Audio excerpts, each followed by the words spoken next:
Hello बच्चों, कैसे हैं आप लोग। आज हम कक्षा 6 में गणित विषय में एक नया टॉपिक लेके आए हैं जिसका नाम है किसी दिए हुए रेखाखंड का लंब समद्विभाजक खींचना। तो चलिए आज हम इस पर बातचीत करेंगे कि कैसे हम किसी दिए हुए रेखाखंड का लंब समद्विभाजक खींच सकते हैं, और वो भी पटरी और प्रकार की सहायता से। चलिए प्रारंभ करते हैं।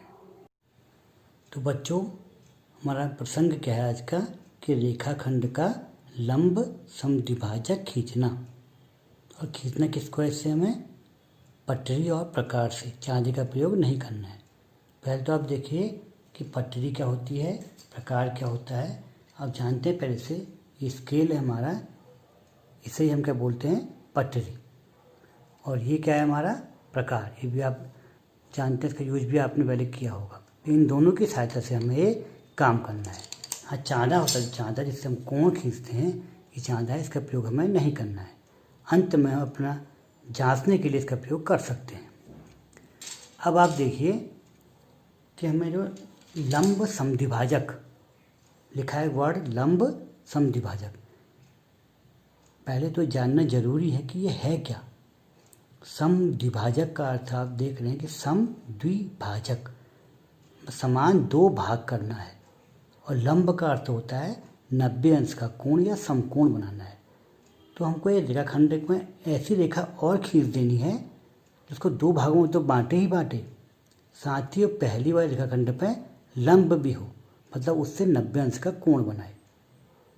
तो देखिए, हम इसको समझने के लिए एक उदाहरण यहाँ पर ले रहे हैं कि क्या है कि 5.5 सेंटीमीटर लंबा एक रेखाखंड खींचना है, और उसके बाद उसका लंब समद्विभाजक भी हमें खींचना है पटरी और प्रकार से। तो जब भी हम रचनाएं करते हैं तो उसको कुछ चरणों में बांट लेते हैं, स्टेप वाइज उन्हें हम क्या करते हैं। तो देखिए, इसमें भी क्या है कि पहला चरण जो हमारा है वो है कि सर्वप्रथम क्या करना है, हमें दी गई लंबाई का रेखाखंड खींच लेना है। अब देखिए यहाँ पर लंबाई कितनी दी है हमको, 5.5 सेंटीमीटर। तो हम अपनी पटरी लेंगे या स्केल लेंगे, उससे रेखाखंड खींच लेंगे 5.5 सेंटीमीटर का। देखिए हमने खींच लिया, शून्य से शुरू किया, और ये 5.5 सेंटीमीटर। चलिए इसको नाम देते हैं AB। तो लंबाई कितनी है, 5.5 सेंटीमीटर। एक बात का और ध्यान रखेंगे कि बहुत से बच्चे गलतियाँ करते हैं, वो लंबाई नापना शुरू कर देते हैं 1 से, वो करते हैं 1 से आगे, वो करते हैं 1 से लेके 5.5 तक कर लेंगे। तो गलत है कि लंबाई शुरू करते हैं हम नापना 0 से। अगर कभी हमारा स्केल टूटा हो, मान लिया शुरू 4 से शुरू हो आगे को, तब क्या करेंगे, हम 4 को 0 मान लेंगे, और यहाँ से 1 2 3 4 5 9.5 तक खींचेंगे तो 5.5 हो जाएगा। तो इसका भी आप ध्यान रखेंगे। अब देखिए, पहला चरण तो हमारा पूरा हो गया। जो हम करते जाएंगे उसको साथ साथ लिखते भी जाएंगे। लिख रहा है हमने यहाँ पर कि सर्वप्रथम दी गई लंबाई का रेखाखंड खींचिए, वो हमने खींच लिया। और नंबर 2 इसका स्टेप क्या है, चरण क्या है कि रेखाखंड AB जो हमारा था, तो इसको दोबारा बना लेते हैं। AB को यहाँ पर हम 5.5 सेंटीमीटर का एक बार और खींच लेते हैं हम। ये खींच गया, इसका नाम है AB।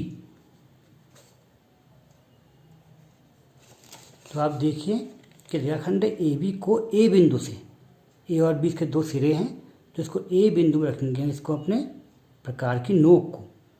और A बिंदु से जो AB हमारे रेखाखंड है, इसकी आधे से अधिक, ये लेंगे, अनुमान से नापना नहीं है इसको हमको, आधे से लगभग कुछ ज़्यादा ले लेंगे, अधिक दूरी लेकर हम इसके चाप लगाएंगे, एक ऊपर और एक नीचे। रेखाखंड के ऊपर भी और नीचे भी क्या करेंगे, हम 2 चाप लगा देंगे। ये हमारा क्या हो गया, स्टेप नंबर 2। अब देखिए चरण तीसरा क्या है हमारा। पहले फिर वही जो 2 चरण पहले किए थे उसको यहाँ पर रिपीट कर लेते हैं। पहले हम खींचेंगे रेखाखंड एक, इसकी लंबाई कितनी थी, 5.5 सेंटीमीटर, का नाम था AB।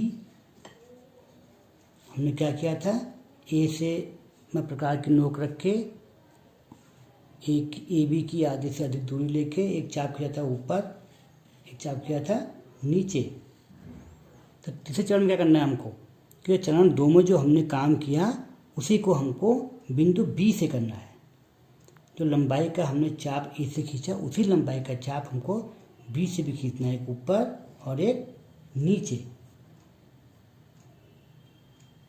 ये खींच गए हमारे 2 चाप। अब देखिए 2 चाप हमारे ऊपर नीचे खींचे हैं, वो आपस में इन 2 बिंदुओं पर काट रहे हैं। इनका नाम हमने मान रख लिया सी और डी। वही हमने यहाँ पर लिखा है कि चरण 2 में अपनाई गई प्रक्रिया को अब बिंदु बी से दोहराएंगे। ये दोनों चाप रेखाखंड के ऊपर व नीचे सी व डी बिंदु पर काटते हैं। क्या करना है कि सी से डी को मिलाना है पटरीय स्केल की सहायता से। ये हमने सी डी को आपस में मिला दिया। अब जब हमने मिलाया तो ये जो रेखा एक और बन गई, ये ए बी को मान ले यहाँ ओ पर काटती है। तो अब आप देखिए जो ये सी डी रेखा है, ये रेखा ये क्या है, ये ए बी रेखाखंड की क्या है, लंब समद्विभाजक। कैसे? अगर हम नापेंगे दूरी ए ओ को नापेंगे, ए ओ को अगर नापेंगे ये ओ बी के बराबर होगी। और अगर हम चाँदे से देखना चाहें कि जो ये लंब है नहीं है, तो यहाँ से हम देख सकते हैं कोण कितने अंश का बन रहा। आप देखेंगे, देखिए कोण भी कितने अंश का बन रहा, 90 अंश का बन रहा है। तो हम कह सकते हैं कि जो सी डी रेखाखंड है या रेखा है वो ए बी रेखाखंड की लंब समद्विभाजक है। तो देखिए इस प्रकार से हम कोई भी रेखाखंड हो, किसी भी लंबाई का हो, यहाँ तो हमने 5.5 लिया था, उसको हम लंब समद्विभाजक उसका खींच सकते हैं। भाई आसान से 3 चरण हैं, इनको आप याद कर लेंगे, बार बार करेंगे तो आप इसको आराम से कर पाएंगे। तो इसी क्रम में ऐसा करेंगे आप गृह कार्य में एक 6 सेंटीमीटर का रेखाखंड लेंगे, उसका लंब समद्विभाजक खींचेंगे। एक 3.5 या 3.5 सेंटीमीटर का रेखाखंड लेंगे, उसका भी लंब समद्विभाजक खींचेंगे। एक लेंगे आप कितने का, 6 सेंटीमीटर का, एक लेंगे आप 3.5 सेंटीमीटर का। 2 आपको रेखाखंड लेने हैं और दोनों के लंब समद्विभाजक आपको खींचने हैं। तो ये काम आप अपने होमवर्क में करेंगे।